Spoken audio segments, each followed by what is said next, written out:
A Xunta de Galicia colabora coa Ruta Quetzal para poñer en valor o Camiño de Santiago. Froito desta colaboración, arredor de 200 mozos e mozas visitaron este luns Vilanova. A mocidade estivo coñecendo a vila e os seus oficios como o marisqueo e as fábricas conserveiras. Pues hemos conocido Vilanova, fuimos ayer, por ejemplo, a la playa y a un parque natural, y hoy nos van a enseñar a mariscar y después por la tarde, si no me equivoco, vamos a Valga.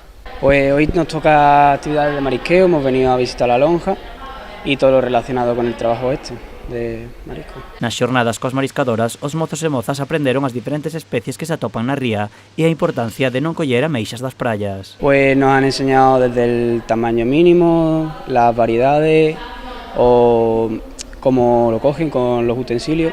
Pues nos están enseñando los diferentes tipos de mariscos con los que trabajan por aquí y cómo los manipulan y así. Os mozos e mozas recoñecen estar encantados coa súa visita a Vilanova. Pues está muy bien, sí.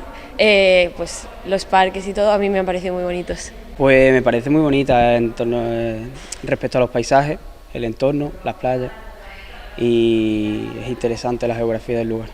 Para o sector do mar tamén é unha oportunidade para poñer en valor o seu traballo e promocionar os seus produtos. Home, nós todo que sea difundir como é o marisqueo para que a xente se conciencie do traballo que nos costa ter as playas como están, e sobre todo polo tema de furtivismo, de turistas que veñan ás playas, sabes? O sea, que se conciencia a xente do traballo duro e do esforzo que temos.